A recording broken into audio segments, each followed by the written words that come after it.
A Japanese infantry officer, somewhere in New Guinea in 1944, wrote in his field notes that American soldiers appeared to have no understanding of when they were supposed to stop. His unit had inflicted real casualties. By every pattern he had trained to read, the pressure should have eased. The Americans should have pulled back, reorganized, waited for the weight of their losses to compress the push. Instead, they kept coming. He called it irrational. He was wrong about that. It was the opposite of irrational. It was the most calculated thing on that entire front. By 1943, the Southwest Pacific Theater had become one of the most medically hostile environments in the war. The jungle along the New Guinea coast, the ridgelines above Buna, the approaches to Leh, the narrow corridors of the Philippines. They were not just tactically difficult. They were physiologically punishing in ways that compounded every wound. Heat, infection, distance, and terrain meant that a man who went down on the front line faced a clock. Not the clock of the battle, a different clock. The clock that measured how long a man could survive before the wound became something else. The Army understood this problem. For years, it had not had an answer that worked at scale.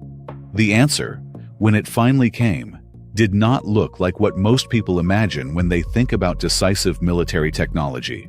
It was small, slow by any combat standard, and easily overlooked. And the Japanese side, which was trying very hard to read American behavior, never fully understood what it was seeing until it was too late to learn from it. This is not a story about aircraft performance. It is a story about what happens to men when they know they will not be left behind. The first documented cases come from the Papuan campaign and the early operations along the north coast of New Guinea. American ground commanders began noticing, and in some cases, formally recording, a pattern in the behavior of their own infantry.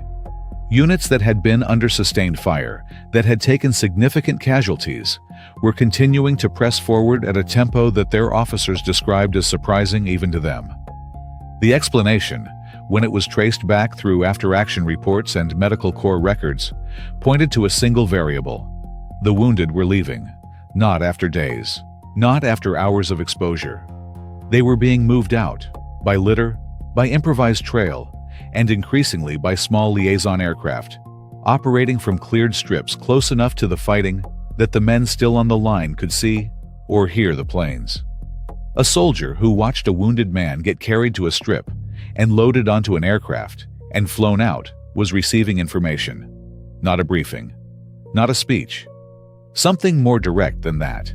He was watching the institution keep its side of an arrangement, and that changed his calculation about what he was willing to do next. If you are drawn to the parts of military history where the machinery is invisible and the effect is human, stay with this. Because this is exactly that kind of story. Before the air evacuation system existed in any organized form, the math of wounds in the Pacific was brutal in a way that affected everything upstream. A wounded man in a forward position in New Guinea in 1942 faced evacuation timelines measured in days when terrain cooperated, and in uncertainty when it did not. The jungle itself was the obstacle, not just for the enemy, but for the stretcher teams, the aid stations, the supply lines moving in the opposite direction. The 32nd Infantry Division's experience at Buna in late 1942 is documented in detail in Army historical records. The division suffered catastrophic rates of disease and wound infection, compounded by inability to move casualties efficiently. Men who might have survived with faster evacuation did not. The consequences were not only medical, they were behavioral. A man who had watched what happened to wounded soldiers in that campaign carried a different internal model into the next one. The equation, unspoken and institutional, was that going down in a forward position meant a particular and terrible kind of uncertainty. That equation was what the new system was built to break. I always come back to the man at the sharp end here, not the doctrine, not the tonnage figures, not the command decisions. The man lying on the ground, listening for something that might tell him whether the institution remembered he existed. The air evacuation system that emerged across the Southwest Pacific between 1943 and 1945 was not a single program with a single birth date. It was a convergence of aircraft, doctrine, infrastructure, and medical coordination that developed under the theater surgeon's office and the commands of General MacArthur's headquarters, pressed forward by medical officers who understood the behavioral as well as the clinical stakes. The aircraft at the center of it were the light Liaison planes, the L-4 Grasshopper, and, increasingly, the L-5 Sentinel. These were small, slow, and built for observation. They were not designed as ambulances, but they could land on short, rough strips. A cleared piece of ground near a forward position, long enough and flat enough, was enough. And the L-5 could carry a litter patient behind the pilot in a configuration that became standard across the theater. The process worked in sequence. Aid men stabilized the patient at or near the point of wounding. Litter bearers moved the patient to a forward collection point, a liaison aircraft, operating from a strip that might have been cut out of the jungle in the previous 48 hours, flew the patient back to a rear area where a C-47 configured for air evacuation could take over the transport chain to a base hospital. The strips themselves were a logistical achievement. Engineer battalions and aviation engineers built and maintained forward landing areas across New Guinea and the Philippines with a speed that became one of the theater's tactical signatures. The ability to establish a usable strip quickly and to keep it open was not separate from the evacuation system. It was the evacuation system's physical foundation. Coordination between the medical department and the air forces in the Southwest Pacific, formalized through the theater surgeon's planning, meant that the pipeline had a structure. The 801st Medical Air Evacuation Squadron and the squadrons that followed it were not improvising. They were operating a chain. The Japanese formations that fought American units across New Guinea and into the Philippines were, by the middle years of the war, operating with acute awareness that American pressure did not behave as expected. The anomaly was documented. Post-war interrogation records and captured unit materials, portions of which were analyzed by the U.S. Army's Historical Division, described Japanese field commanders registering confusion about American tactical persistence after casualty events that, in Japanese tactical doctrine, would have triggered consolidation or withdrawal. Japanese logistics and medical evacuation operated under a fundamentally different set of assumptions. The Imperial Japanese Army's approach to wounded soldiers in forward areas, particularly in the extended Pacific campaigns, was shaped by supply constraints, terrain, and a doctrinal culture that did not build the same kind of forward evacuation infrastructure. Wounded men in Japanese forward positions frequently remained in place, or were moved under conditions that produced very high mortality rates from secondary infection and delayed treatment. This was not a character difference. It was a systemic one.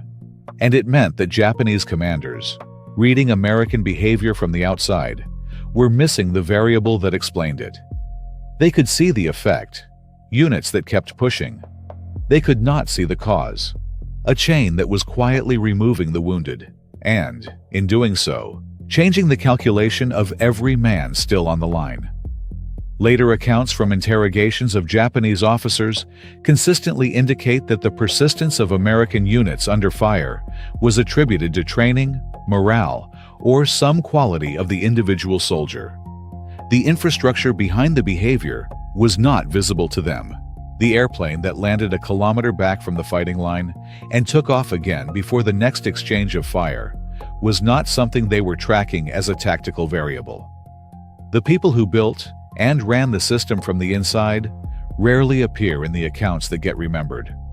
The flight surgeons who flew the evacuation missions in L-5s, often in weather that grounded larger aircraft, over terrain that offered no safe emergency landing, are documented in unit histories and individual commendation records at the National Archives.